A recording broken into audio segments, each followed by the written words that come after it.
মিঠাপুর নামের ছোট একটি গ্রাম ছিল।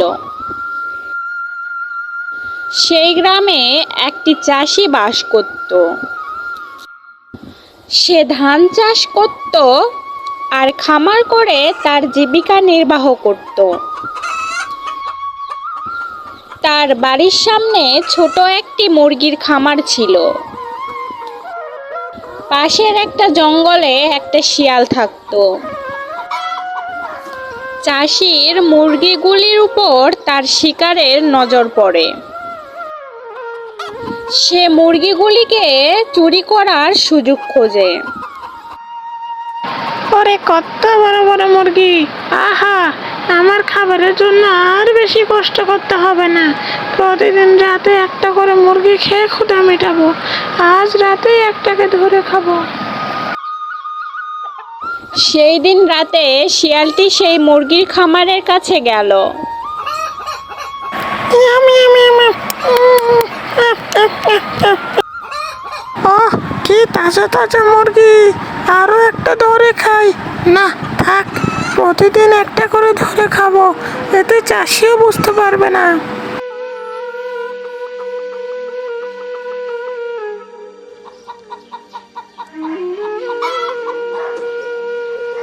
পরের দিন রাতে শিয়াল গেল আবার মুরগি খেতে। আজ আর এখানে খাবো না, বাসায় নিয়ে গিয়ে আরামে খাবো। শিয়ালটি তার খাবার মুখে নিয়ে বাসার পথে চলল। সে জঙ্গলের পাশ দিয়ে যাচ্ছিল। চলার পথে সে একটি বাঘের মুখোমুখি হলো। কে হে শিয়াল, আমাকে ফাঁকি দিয়ে শিকারের ভাগ না দিয়ে কই যাচ্ছিস? দে, আমিও খাই তোর শিকার করা মুরগি। দূর মিয়া, বাঘ আবার মুরগি খায় নাকি? যত সব আজগুবি কথা। আর এটা আমার শিকার, বুঝছো? আমি এর ভাগ দিতে পারবো না। যাও, তুমি ওই গ্রামের ভিতর থেকে মুরগি নিয়ে এসে খাও। না, লোকালয়ে যেতে আমার ভয় লাগে। একবার শিকার করতে যেয়ে মানুষের হাতে ধরা খেয়েছিলাম। তারপর সে কি লাঠি পিটা খেয়ে কোনো রকমে পালিয়েছিলাম। তুই দিবি কিনা ভালোই ভালোই বল। না না, আমি দিতে পারবো না। তবে রে, ঠিক আছে, যদি আজ পাই তাহলে তোকে আমি খাবো। দাঁড়া বেটা, দাঁড়া। তারপর বাঘটি শিয়ালকে আর ধরতে পারল না। শিয়াল পালিয়ে গেল জঙ্গলে। তার পরের দিন সকালে চাষি তার মুরগিগুলোকে কম দেখে অবাক হলো। বুঝছো গিন্নি, প্রতিদিন রাতে আমার একটি করে মুরগি হারিয়ে যাচ্ছে। কি করি বলো তো?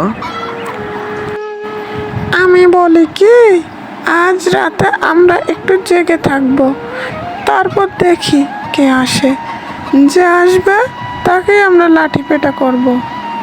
ঠিক আছে, তাই করব। যে আসবে তাকে আমরা ধরবো, বুঝছো? তার পরের দিন রাতে বরাবরের মতোই শিয়ালটি মুরগি চুরি করতে আসলো। আর ওইদিকে চাষি আর তার বউ ওঁত পেতেছিল তাকে ধরার জন্য। আহো, কি মজা!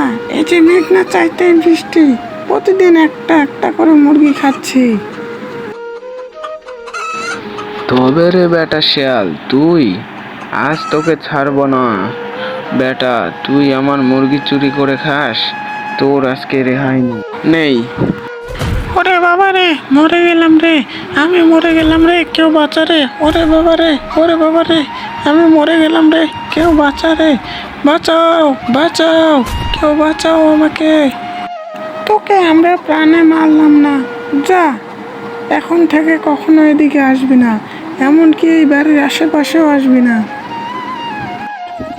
তারপর শিয়ালটি সেইখান থেকে হেলে দুলে চলে গেল। সে এই ঘটনার কারণে আর বাঘের ওই ভয়ে এই গ্রাম থেকে অনেক দূরে চলে গেল। চাষি আর তার বউ সুখে শান্তিতে বসবাস করতে লাগলো। তাদের আর মুরগি হারানোর ভয় ছিল না। One like, one share and one subscribe, please.